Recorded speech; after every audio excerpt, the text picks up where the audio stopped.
Good afternoon, everybody, and welcome to today's ISE webinar, which we're very pleased to be bringing you in partnership with Amberjack. We've also got Springpod joining us for the session as well as a panel of students for you to hear from. So we've got a really full-packed agenda. I'm not going to spend too long doing the introduction because we've got plenty of content we're going to get through, and we're going to try and leave some time at the end, if possible, for some questions. So if you've not done an ISE webinar before, my name is Steve Isherwood, Joint Chief Executive of the ISE.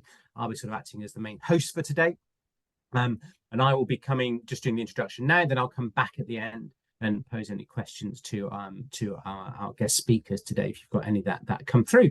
The session is being recorded later on today. It should be later today. You'll get an email with a link and supplementary materials to the webinar.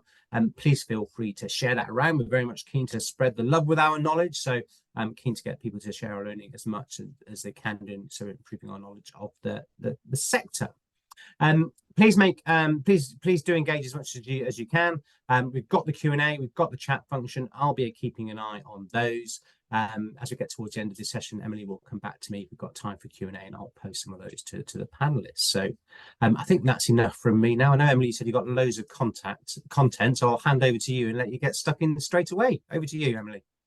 Thanks, Stephen, and good afternoon, everybody. My name is Emily Bryant. I'm Group Head of Marketing at Amberjack, and delighted to be here on this webinar this afternoon. So, just to give a bit of context, the session today is to really delve into some of the key themes from a recent piece of research that we launched in partnership with Springpod, looking at how Gen Z research their future careers. So we're going to work through those key themes. You'll be hearing from Oscar from Springpod, who will talk through the high-level themes and also sort of the more detailed data behind what we found. And then we'll move into a panel discussion where we'll hear from both Joe Bishop at Springpod and also members of our Gen Z advisory board. So without further ado, let's meet some of the panel today. I'll start with Joe. Joe, if you could do a quick introduction. Yep, also very delighted to be here. Yeah, my name's Jo. I'm currently the schools and colleges lead at Springpod, so I work with all of our schools and colleges, trying to encourage them to embed our programmes and develop their careers programmes. But for the purposes of today, I'll also be drawing on my experience as a careers professional. So I've been a careers advisor since, gosh, about 1998, I think.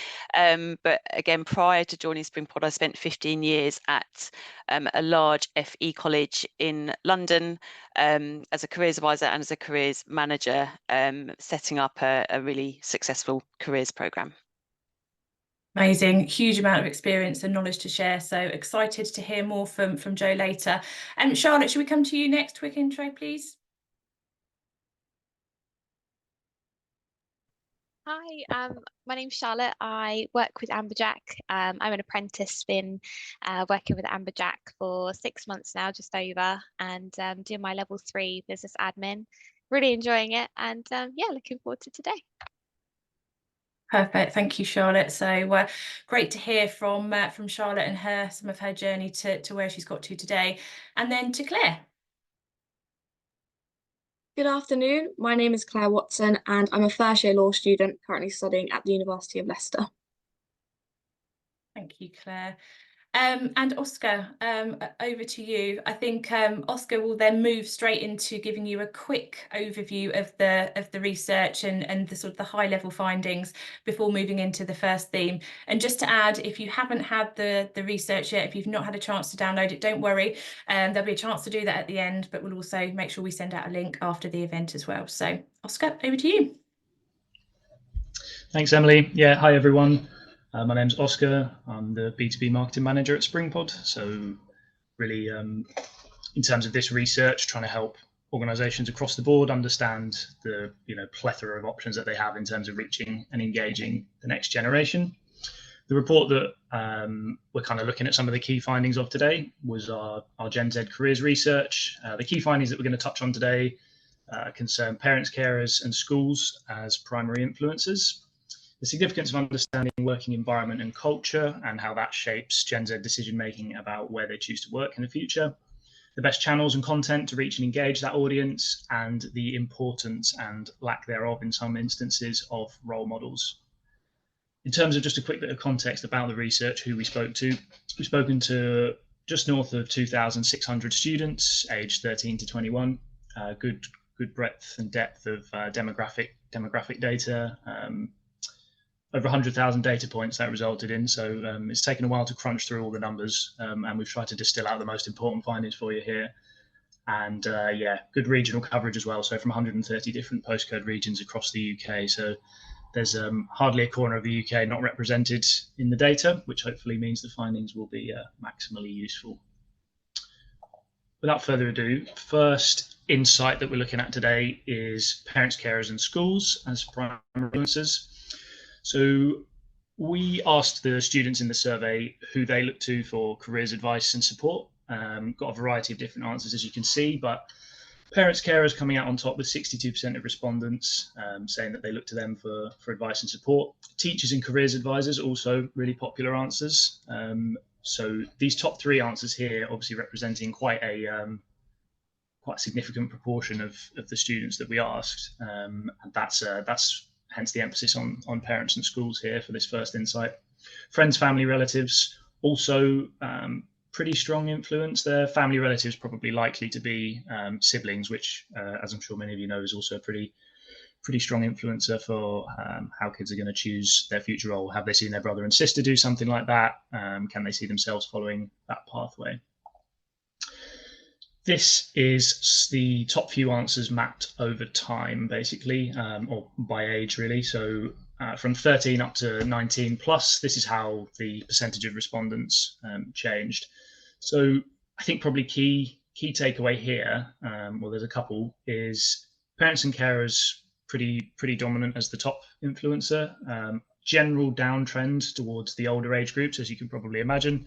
The older you get, the less they're interested in what parents and carers have to say, but still representing, even in the oldest age groups, more than 50% saying that they turn to them for advice and support. Then it's quite interesting as well to note that teachers and careers advisors pretty much broadly map to how that engagement happens in schools. So pre-GCSE, pre-A level, we can see a boost here around the sort of 15 to 16. There's a big leap, and the general trend being kind of upwards, bar this very first young age group. So yeah, some interesting stuff there. I think we'll, bearing that data in mind, go straight to the first point of discussion, Emily. Thank you, Oscar. And yeah, I think we're going to start with Jo here and draw on some of her knowledge and experience. And Jo, I was wondering if you could share some examples of what you experienced when you were working, especially in your previous role, in terms of good examples of where employers were engaging with some of these groups of influencers, be that the careers advisors, teachers, or parents and carers. Yeah, definitely.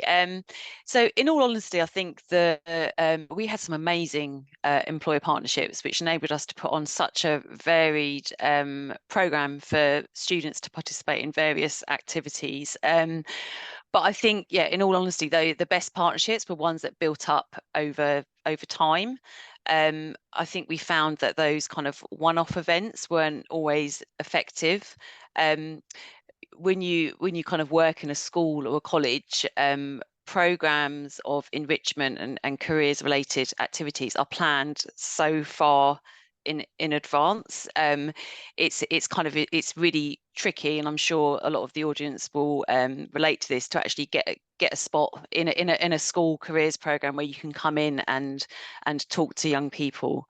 In an FE context, the tutorial program that a lot of young people will follow is, as I say, really planned out. So what we found is that a lot of the careers related activities were planned almost like well, they had to be really planned as an optional enrichment opportunity, which meant the most effective programs were the ones where we could really entice students to wanting to take part, so that both the students and the staff almost need to kind of have that relationship with an employer to kind of build that trust, and to build that excitement over wanting to take part. So there was nothing worse than kind of offering a talk and then, which I thought would be amazing, and then you get like 2 students turn up because they're coming out of their own free will and, you know, it's in their own time. So the best programs were several points of engagement over a year with some key employers,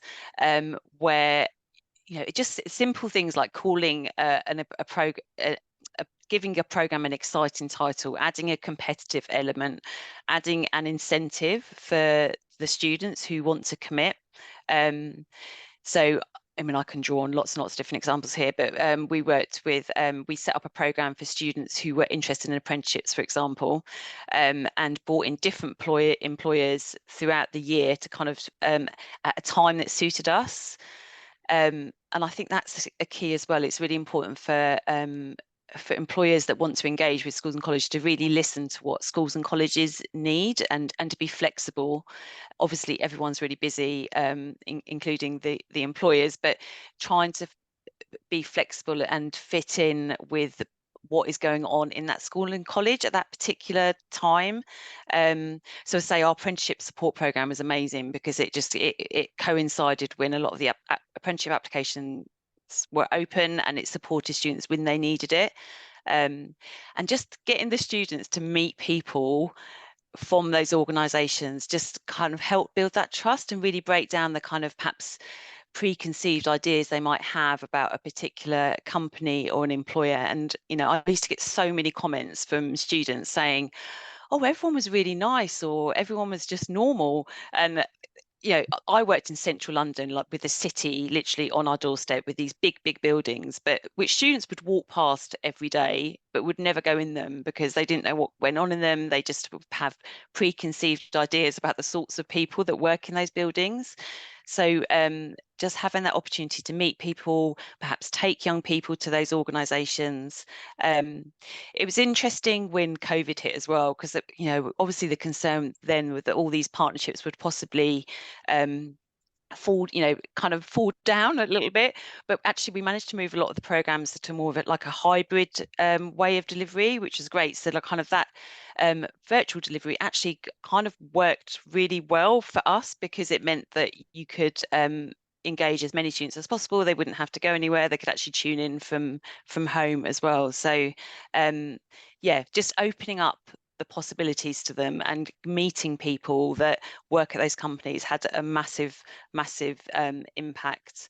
Yeah, I could draw on lots. I mean, I think that just one last thing to add on this as well. I mean, it's really useful, I think, to find those curriculum links for schools and colleges as well. So it's really hard to get SLT sometimes on board. So if you want to take students out of lessons, they have to see that this is worth it and this is relevant and this is going to help their students because the curriculum is packed and there's so much kind of academic content to get through. So I think we did an amazing project around urban planning, which fitted in perfectly with what students were studying in geography and also kind of business students. So the curriculum staff there were absolutely backing us all the way, and we're allowing students to kind of leave the lessons and attend these kind of really impactful experiences. So I think getting that buy-in so you can really build on that program, and then word spreads as well. So the most successful programs, the best thing would be if the previous students or alumni of that particular program was, oh yeah, you've really got to get involved in the legal action group because it's amazing. You get to go on this work experience, you get to meet these employers. So word spreads. So I think, yeah, building that kind of excitement really. Yeah, definitely, you know, the whole relationship piece is key. Multiple touch points, you know, making it relevant to the, you know, to the course or curriculum that the students are studying, and that access to people at the, you know, at the organisation sounds to be sort of some really key takeaways from that. Thank you. Yeah. I was just going to say Sorry, I was just going to say something about parents and carers actually linked to that, because obviously this is discussion about that, but that was also really impactful, celebrating the achievements of the students with their parents and carers. So we used to run big art competitions with a legal firm and a bank, where we would ask students to submit like photographs or artwork, which would then be displayed in that building, and then we take parents into that building as well, because Wow. it's similar to students, exactly the same thing.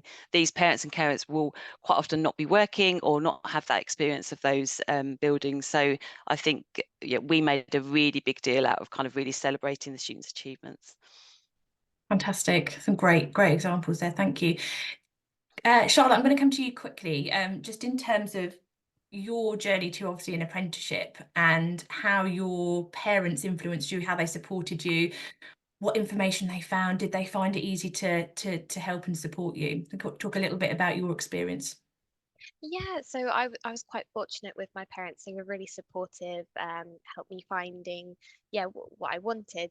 So yeah, sat down with me to discuss, and find out what I actually enjoyed from school with my GCSEs and things. So finding out that actually I'd like to start learning whilst working and earning and things, and that was an apprenticeship route would be right for me.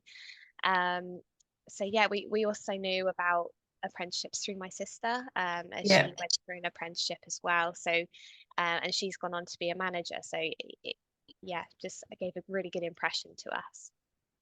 Great. So they, you had both your parents and sibling there, I guess, in terms of that connection to apprenticeships, which is great. And did your parents find it easy to source information, or did they just sort of do their own sort of research? Yeah, I'd say they did a little bit of research themselves, but it was mainly through my sister, who just gave a really good impression of an apprenticeship. So personally, when we sat down all together as a family to discuss maybe what I would go into, my sister sat with us and sort of spoke about apprenticeships and things. So we didn't really do much research after that, because she gave such a good experience of it. So yeah. Brilliant. Claire, come to you and talk about your experience a little bit. And I wondered if you could sort of share your thoughts on what employers could do to sort of provide more information to parents and carers and other influencers. Yeah, I definitely think the best way to provide information would be to interact with parents through things that they normally engage with. After a long day of work, I don't think my parents would attend a webinar or go to a careers event, but I can definitely see my mum scrolling through Facebook in the evening. And if she saw a 2-minute video or a short post about maybe a degree I might have mentioned or career she thinks in, I think she would just look at that. Whereas I can't see her taking the time out of her day to attend a webinar. I also think another thing she should definitely look at is the comment section to see the perspective of other parents, just to get a secondhand opinion. But I think also if it was too long, the text, I can see her missing it. But something short, simple, and easy that she can just find while doing her normal tasks.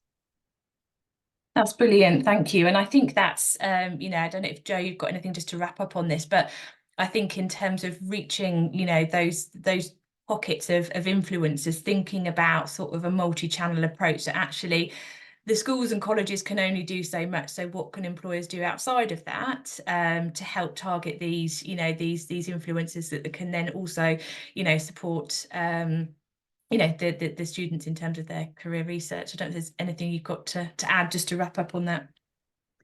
No, I mean, I agree with all of that, really. I think, our parents and we used to have a lot of influential siblings as well as parents and carers, actually. And for us, it was just so important that they, quite often they give advice which wasn't necessarily kind of up to date as well from their own experience. So any short and sweet content definitely, I think, works really well. But we tried everything from breakfast meetings, afternoon teas, evenings, and you're absolutely right, Claire. If they're working parents, they wouldn't necessarily then trek over to kind of an in-person event, but actually we moved online to a lot of our parent and carer events, and they became far better attended. So yeah, I think multiple channels, definitely. I agree with that. Yeah.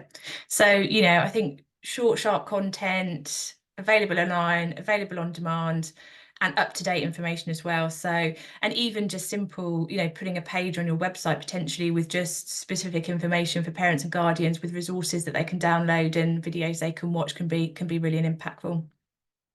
Perfect. Thank you. Oscar, back to you for theme 2. Amazing. Thanks. That was a good discussion.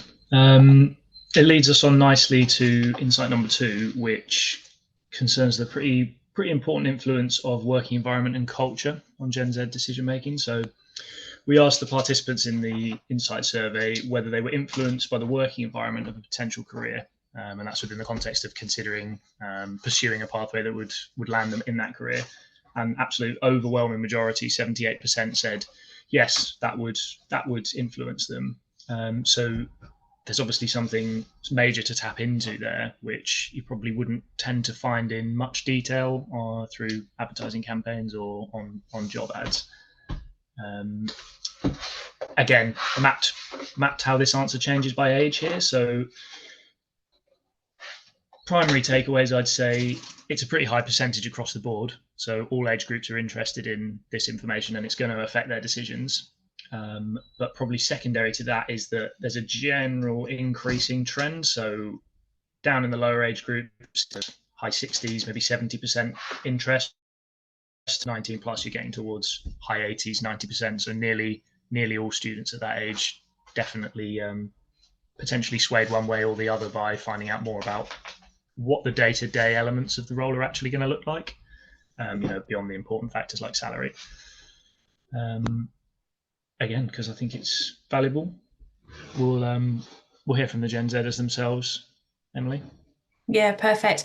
Claire, I'll come to you again first. And I think, you've relatively recently been through, sorry, Claire, you're at university currently. So thinking about the working environment, your job search at the moment, what do you think, what are the best ways that employers can actually demonstrate what the working environment is like? Yeah, so the main things I look for on the website is specific content first, because often they give a very general, vague idea of what you do throughout the day. But I kind of like to know the specific tasks, and alongside that, who you'd be working with, because it's a lot easier to imagine yourself at the company if you actually know what's going on. And I think in that information, it's quite important that it's portrayed authentically. A lot of the videos I've seen for law firms, it's people smiling offices and like upbeat music, but you know that every day is not going to be like that. So I feel like I can't really trust the video or that content in actually kind of gauging what the law firm's like. For me personally, I think the most effective way that I've learned about the working environment and culture is through insight days.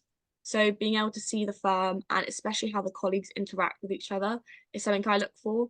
And this is in person or online. So I've had some virtual ones, and when they all join the Zoom meeting, I've noticed if it's very serious, no laughter, stern, I've had some law firms where they come on, they're all making jokes with each other, but still answering their questions, and the working culture just seems a lot nicer at those firms.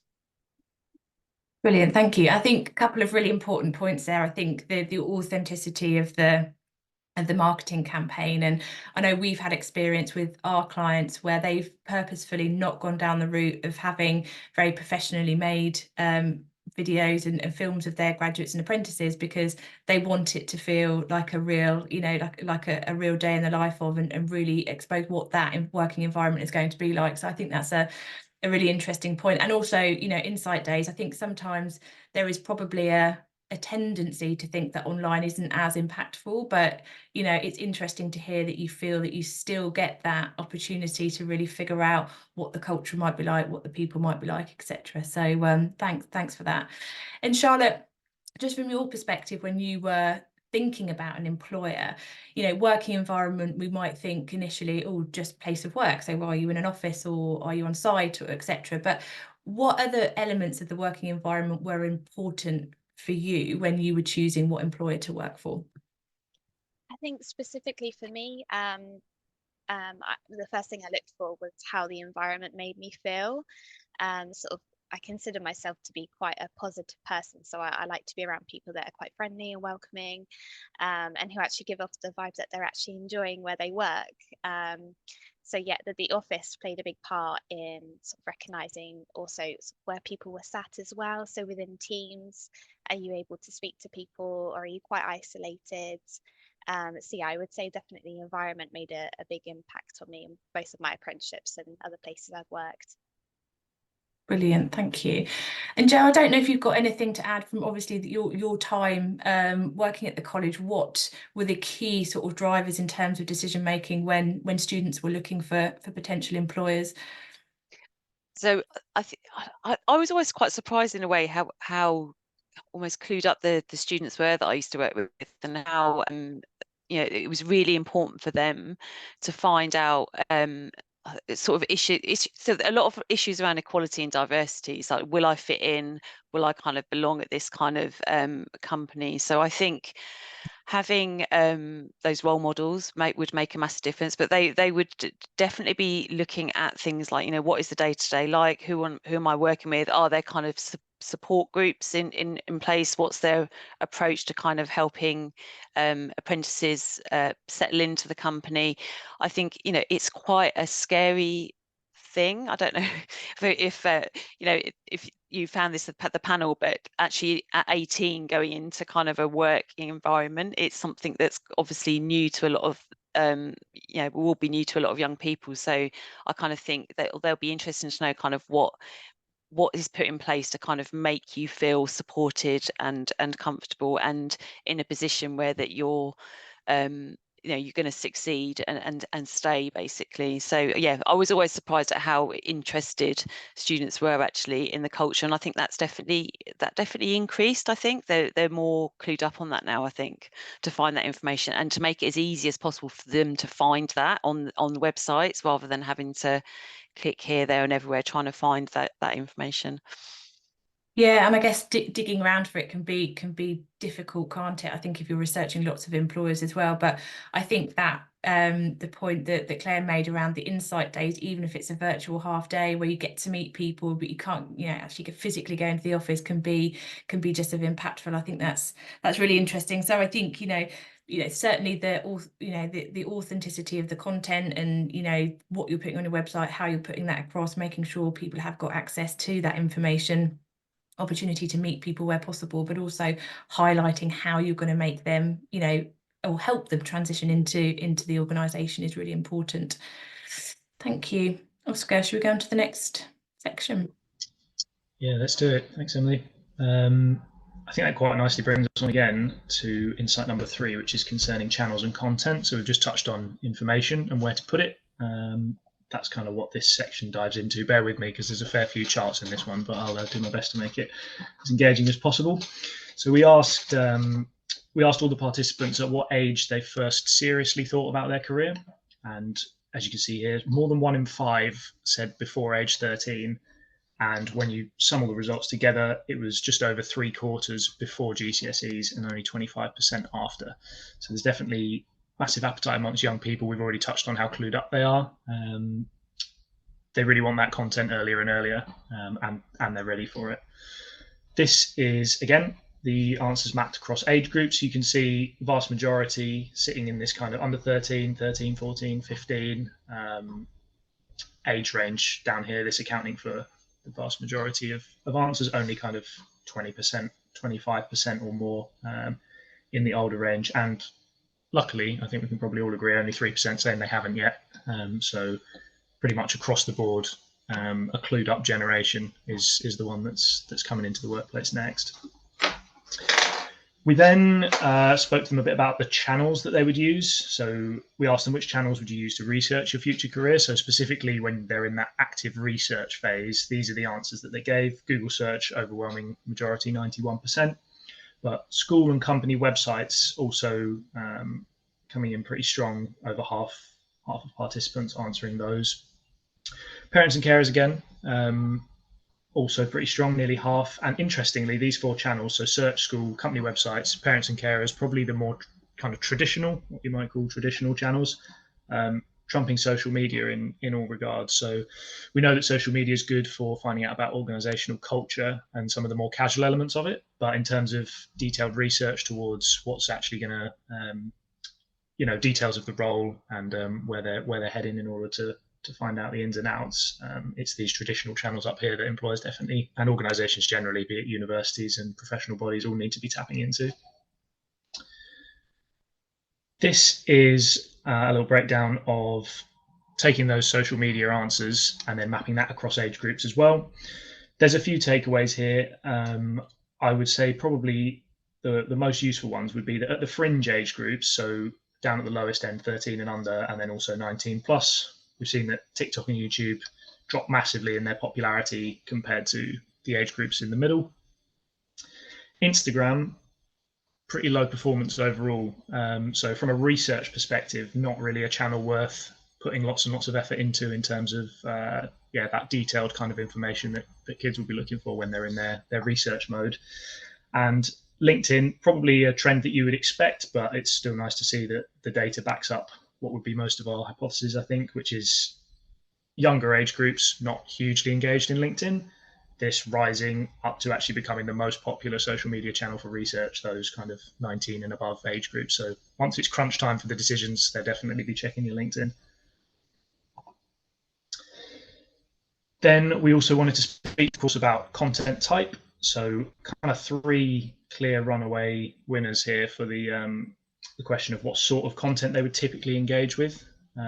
Career sites, company sites, and video content. So basically having a presence on career sites and making sure that the content on your own website is engaging, video based, and up to date is probably the easiest, biggest win you can do before any kind of fancy social media campaigns and that kind of thing. Absolute vast majority here, so 4/5 saying that they'd go to career sites and nearly the same amount to company websites. Then I thought it might be nice to run through a little bit of an example of a client that Springpod have worked with to basically pull some of that data together and turn it into a bit of an example that we can all look at. I'll just reshare my screen so that I can share the audio properly. But we worked with Viasat, who are an international satellite communications company, to create a basically STEM competition focused around sustainability in space, and they saw absolutely awesome engagement from it. So I thought I'll just play you the trailer for a bit of context and a break from me talking through charts. So 1 second while I just reshare my screen.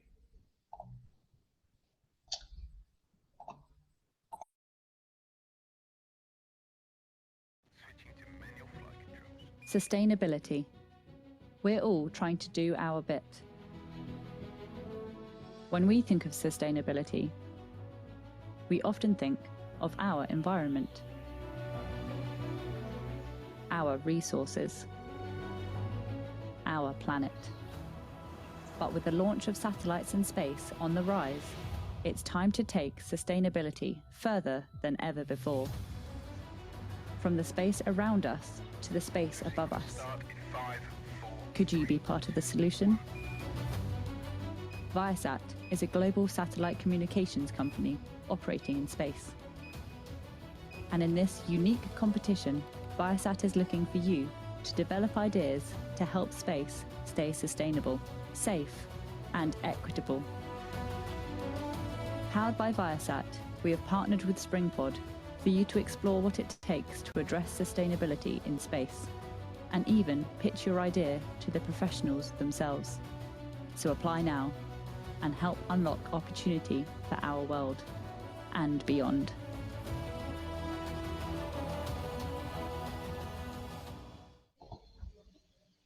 Nice. Right, I'll just reshare so that I'm able to talk through the case study a bit more, but that got me pretty excited about sustainability in space. So it's no surprise the students responded pretty well to it as well. We had over 1,000 students enter the competition, and that was kind of just setting the scene rather for sustainability in space, because that's probably a topic a lot of students might not have had much exposure to. I certainly hadn't. At which point they submitted their idea on how to solve this issue. They were then they're really good prizes for the finalists. So students had the option to, or the chance rather, to win significant educational grants, meet the Viasat team, go for a full expenses paid trip to London, and get a year's worth of mentorship as well. So incentivizing, as Joe touched on earlier, that engagement, thinking a bit outside the box of what can we do beyond just an advertising campaign about something.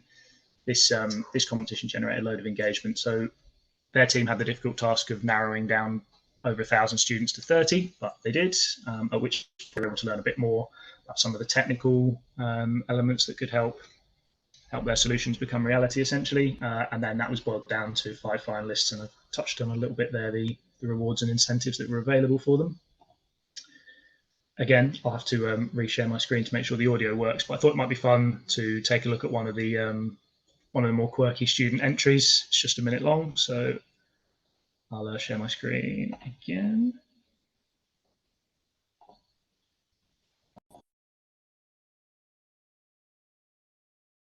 Hey, my name is Thomas, and this is Zephyr. Zephyr would look like this, made from many balloons. The satellite is a controversial new approach to ADR and space sustainability. Instead of executing costly rendezvous maneuvers, Zephyr has to be popped by space debris to capture them. The balloon then deflates around the enclosed debris, preventing it from escaping. It was challenging finding the optimal design for the reinforcement to make it work. Time for an explosive demonstration.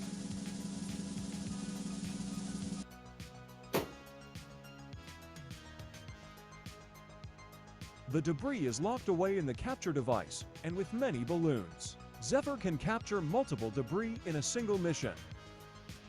From there, the satellite would deorbit and re-enter using a heat shield to avoid the ugly emissions released from burning up. Now there is a little less mess in orbit, and we are one step closer to a sustainable space future. I thought that was pretty cool, very wholesome. Some really, I mean, that was, entries like that were dime a dozen. There was absolutely loads of fantastic content submitted by students. So it's just a great example of the level of engagement students will go to if they're really on board with the mission and the channels that you've reached them through. So I just thought it'd be a nice example to run through. And I'll hand back over to Emily for a bit of a discussion about channels and content. Thanks, Oscar, and agree. I think brings together all of the points that we raised earlier around, relevance, exciting, multiple touch points, education, all together in one. So looks like a great campaign. I'd be really interested to understand sort of what the ongoing impact from that was in terms of how it changed their perceptions and stuff as well. But Claire, I'm going to come to you quickly for channels and content, because I know you're slightly further sort of been through, more stages, if you like, in terms of that career research, and wondered if you could talk a little bit about your journey in terms of, when you started searching your career and sort of what channels you used and through to now, and where you are and what you're finding useful currently. So when I started researching in secondary school and sixth form, I think the main source that was good for me was UCAS, because it would just say what a career is, what they do during the day, and the next steps if you wanted to do that career. And I really appreciated how impartial it was, because I didn't feel like it was trying to sell me to a certain company or a certain career. However, now that I'm in uni, I definitely think the company website is probably the main thing that I use. But naturally at university, sometimes I'm a bit busy with assignments, so I don't have time to constantly look at their website. And because of that, I think LinkedIn and also Instagram are the next 2 channels that I use the most. A lot of law firms have started making graduate specific Instagram accounts. So it means that before I'm going to bed, I can see they'll tell me there's a virtual insight day coming up or anything new going on with the firm. So it's a very easy way for me to keep up to date with all these different companies while I'm at uni.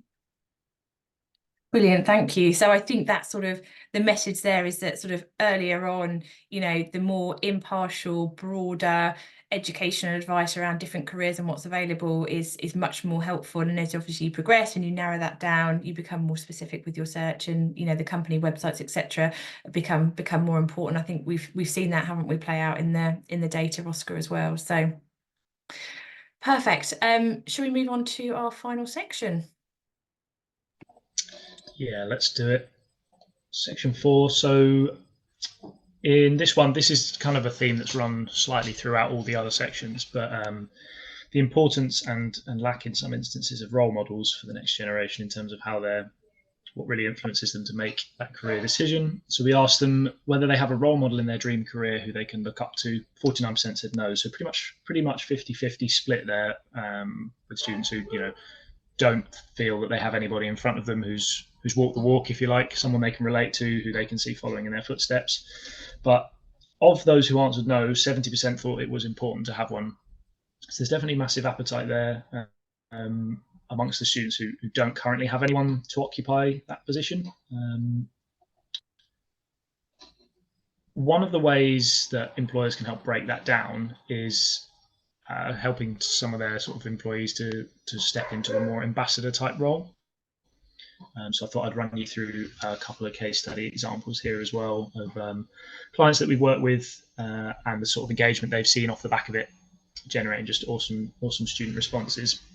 So Barclays Life Skills integrated with our ambassador platform, and that basically gave their staff a chance to get to chat to students, and students therefore to bypass, we've heard about kind of impartiality, but bypass the front of, you know, this is a corporate front that we're putting up, and they actually speak to the individuals that work there and get answers from them.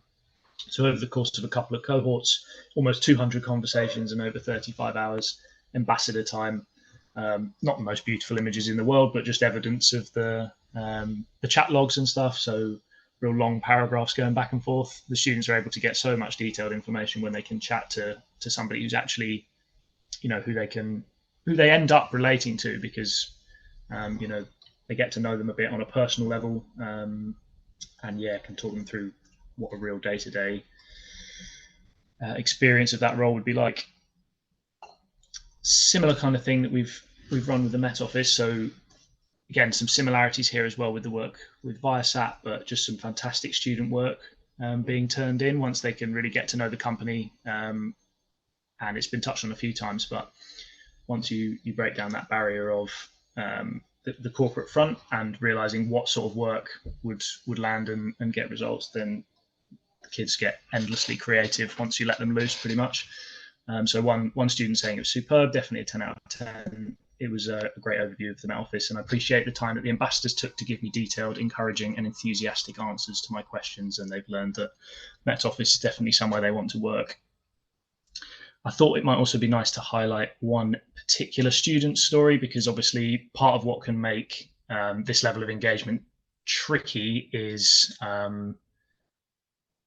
whether the student has existing connections or not, be it due to regional reasons or their parents aren't involved in that industry at all. So just highlighting Ben's story, he engaged with the program in July of last year, and he had no previous contacts or connections within the organization, and he engaged with a bunch of Met Office ambassadors, 3 of them via the chat platform, submitted some just really awesome work assignments, kind of like the sort of work we've seen with Viasat, and went on to successfully apply for in-person work experience with one of the network team at the Met Office, saying that they would happily employ him tomorrow. So essentially leveraging these slightly outside of the box ways of engaging with students can discover some real hidden gems of talent across the country, you know, kids who wouldn't have been reached otherwise. And I thought it might be nice as well just to touch on the fact that this can be great for employees as well. They love it almost as much as the students do. So a couple of nice quotes. Being on the webinar panel was the highlight of my day and my week. And another saying that I'm really loving the virtual experience. One student called Benjamin has been asking really good questions. That's the student we just heard about. It's awesome. Facilitating that engagement, I think, is the primary takeaway. By breaking down those barriers, your current employees and staff can just step into that role model space, which we know that about half the student population are really looking for. So, Emily, back to you. Yeah, thanks, Oscar. I think some really good examples. I'm actually going to come to Joe first, if that's all right, because I'd be really interested just to hear, you know, from your experience, where you've seen the impact of role models and how important you think it is in terms of, you know, inspiring students and giving them access to, you know, to future careers. Yeah, again, yeah, huge number of examples I could give here, but so one of the longer term programs we used to have at the college was with Lloyd's Banking Group, actually, and they met students over a series of weeks, went through a series of workshops, and you know, at the end of that, there was an incentive that the students would go on to the committed students would go on to Lloyd's for a in-life work experience. One of the students ended up applying successfully for an apprenticeship there, and is now involved in delivering that same program back at his old college. And I can't tell you what an amazing impact that has, because the students then see like, oh, you know, this student went to City and Islington College and now he's working at you know, Lloyd's. So it's just, they can relate. You know, it's again back to what I said right at the beginning. They have to kind of feel that they can fit in, and sort of they're meeting people who are just like them. So I think those, and a lot of the students that you know I used to work with simply don't have those role models within their families. They haven't got people that they can necessarily look up to who are in those roles. So we have to kind of provide those role models for them. So I think yeah, it absolutely massive impact. We used to make a really big deal out of role models. We used to have a whole program that we used to call Life After Candy. I think I named it that slightly cringy title, but Candy was the short name for City and Islington College.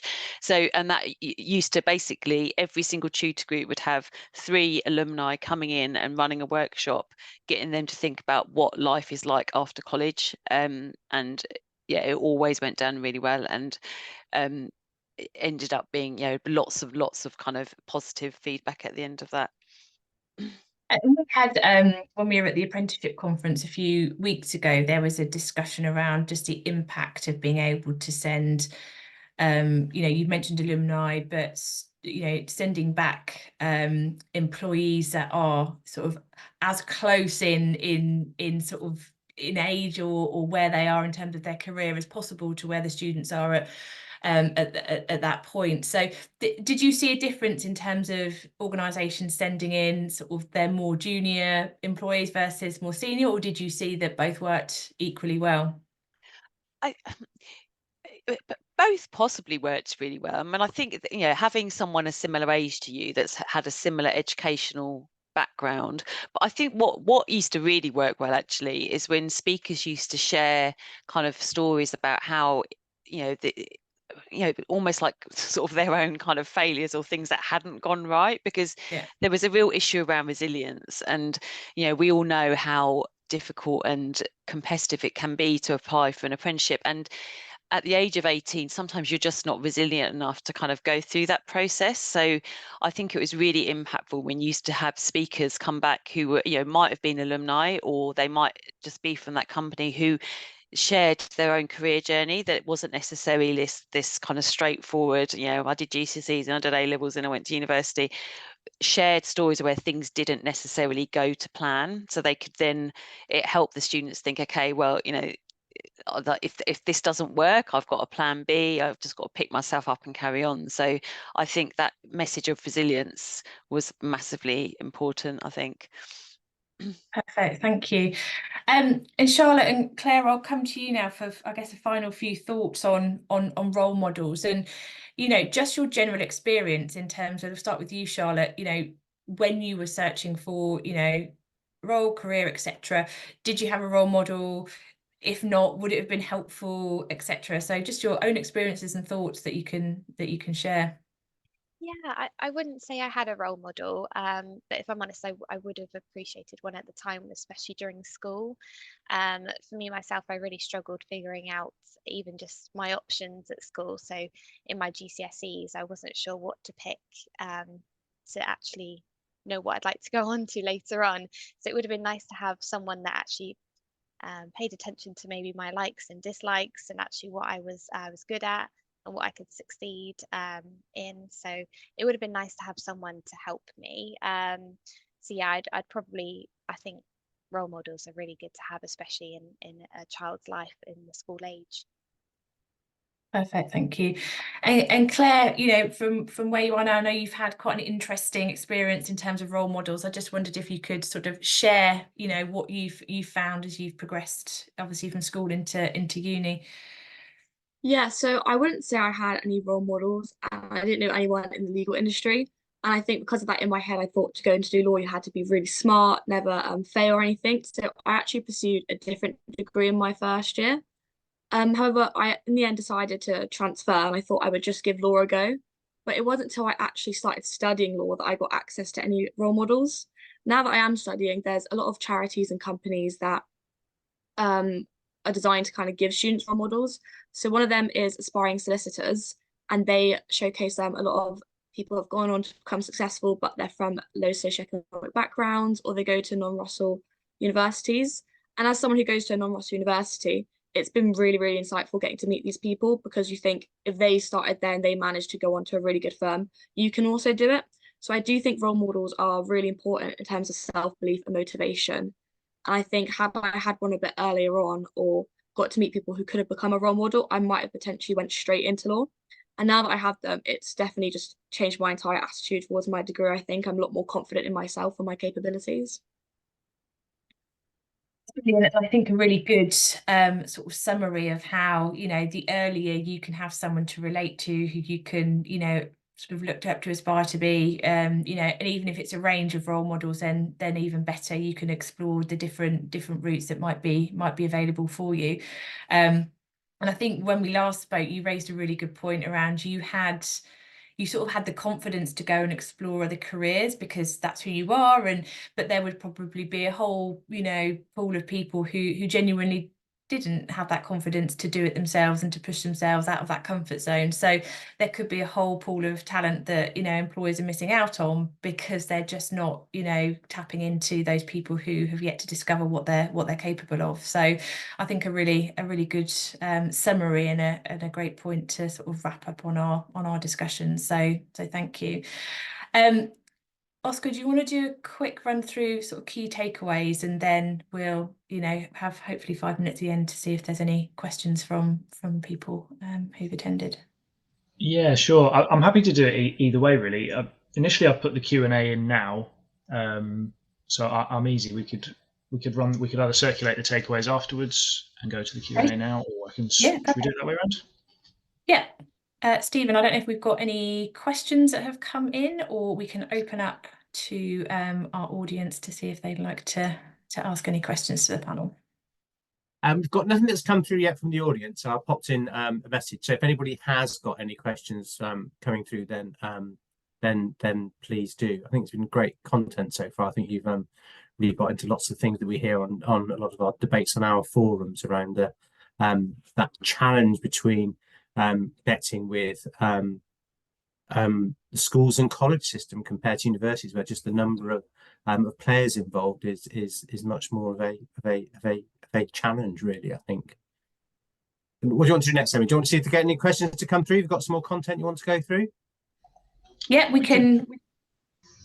We could run through the takeaways now and see if there's any questions come in while we're doing that. Okay, well, let's do that. Yeah. We've got 10 minutes left on the webinar. So let's do that. See if there's any questions coming through. If we don't, I've got one or two I can ask you if we've got time. So let's do the takeaways. Just a reminder, just pop the questions. You can either put it into the chat or the Q&A, because I'm keeping an eye on both. So put them through. Cool. Joe, I don't know if you wanted to pick up the takeaways for parent, carers and schools as the expert. Yeah, I can quickly run through these. I think, yeah, hopefully these messages have come across, but I think we just need to make it as easy as possible, not just for students, but also for the for those working in careers and you know, schools and colleges to find the information that they need. I suppose you've got to think, like, you know, for young people, particularly the younger age group, their first port of call is the school. So they're not necessarily going to know to even go to your website to start off with. So I think you need to kind of, you know, that contact, building those contacts with the careers advisors, careers leaders in schools is absolutely essential, because they know their cohort best and how to communicate with them. I think listen is an absolute key to listen to what schools and colleges need from you, and just bear in mind the cohort that you're working with, and being flexible, and, you know, linking back to kind of how, you know, a lot of these things that schools and colleges will offer will be optional, so you need to make it as exciting as possible so students actually opt into these. Partnerships are great, so, you know, building on activities year on year. You might start off with a small activity, but, you know, as you kind of, you know, see the success of that and the impact of that, it means you can build up more and more activities using these different multiple channels to engage with the schools, parents, carers network that you need.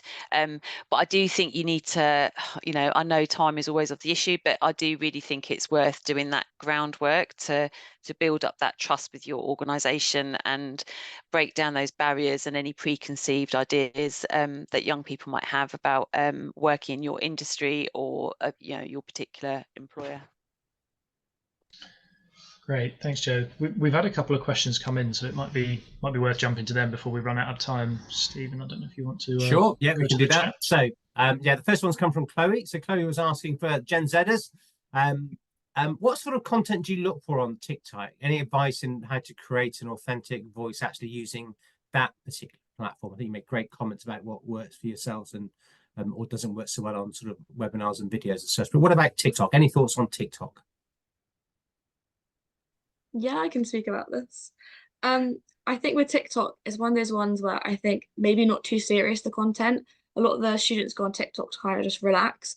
I think one company who's produced really good content is Waitrose, because a lot of people do actually talk about it. They get lots of likes. It just makes the company look very good and very friendly to work for. And it's not always necessarily about the company. It's just funny skits and bits and bobs they do, but it gives the company a really good reputation from the perspective of young people. I'd have to agree with Claire there. I think I mainly use TikTok to just relax and sort of switch off a little bit. But when I come across sort of advertisements for companies that are offering training, it kind of intrigues me because I do love to learn whilst on the job. So for me, it's when they sort of advertise training, it catches my eye and I think, oh, what's the opportunities here? So that would be for me. Right, thanks. And then I think this question from Lauren is probably one best for you, Oscar, although Joe and Emily, you might want to chip in. What are the top 3 things Gen Zers look for when applying to graduate programs? Tough question. Hard to distill down into a top 3, I'd say. We know from the research, one thing from the research which we've not included in these slides, but is in the full report, is one of the headlines, was their emphasis on cost of living, salary, and like career progression that they can expect ongoing. That kind of trumped every other hot topic that we asked them about in terms of most likely to influence their career. So I'd say transparency in those regards is probably what springs to mind as number 1 for me. Yeah, I think there's a couple of things in that. I think the initial sort of question that we asked was around what we thought would impact their career choice and cost of living. So, salary, but not just salary, how you support them more generally as they come into your organisation. So, what are the other benefits? How do you support them with well-being? All of that sort of good stuff. But also that then career progression. So how quickly can they progress and what does their long-term career look like with you is also equally as important. They want to know that they can come in and have a career, but also have a career where they can, progress, be promoted, etc., so they can support themselves, because ultimately I think that's the biggest thing. I think also anecdotally feedback that we get from students sometimes when we survey them is the perception that possibly if they do a degree and then go for the grad program route, that they'll be behind people who have gone in via the apprenticeship route. And obviously there's pros and cons to each pathway, but possibly more insight around I guess it ties back to career progression, but possibly speed of progression specifically from graduate programs beyond. I guess, Claire, what would your top 3 things be? Definitely, career progression. I think one thing that would put me massively off a company is if I went and got a job and I was just doing that job for the rest of my life.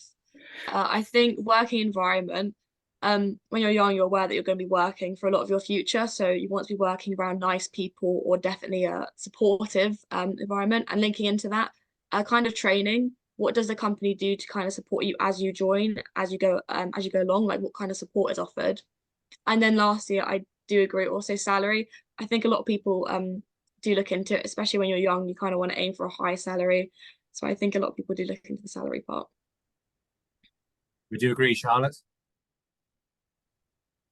I would, yes. I'm only an apprentice, but I would agree. Yes, yeah.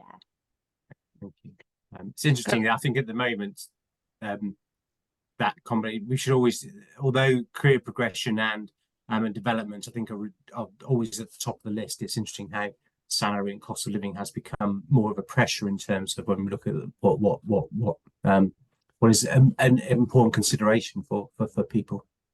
Emily, we're at the hour now. Is there anything more that you wanted to share? No, I think we're good. Just to say that we have got some more takeaways, but we will send this deck out that will come directly from the ISE, and you can see here the QR code to download the full report. There's so much more data in there, and Oscar has done an amazing job of crunching all that data. So do download it. Lots hopefully that you can take back to your organisations, and yeah, all of that will be in a follow-up email coming directly from the ISE.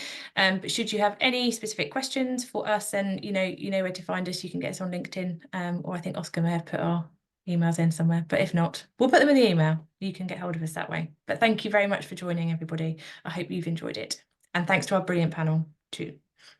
Yes, that was great. It's just like daunting coming onto a webinar when you've got so many people listening to what you're saying, but really great insights. Very much appreciated. It's always great to hear your voices. So yes, as Emily said, you'll get an email a bit later on today, which will have a link to both the report, but also to the recording, so you can revisit that and share that if you want to. And it'll also be going on to the ISE website shortly as well. So Emily, Joe, Oscar, Charlotte, Claire, thank you very much. Really great, insightful session. Thanks for sharing your time with us and all your knowledge and insights. And thanks to everybody for joining into the webinar. And thanks to the couple of you that asked some questions as well. So I hope you found it useful and informative. And we'll talk to you all soon. Bye for now. Thanks, Stephen. Thanks a lot. Bye. Thanks, everyone. Bye.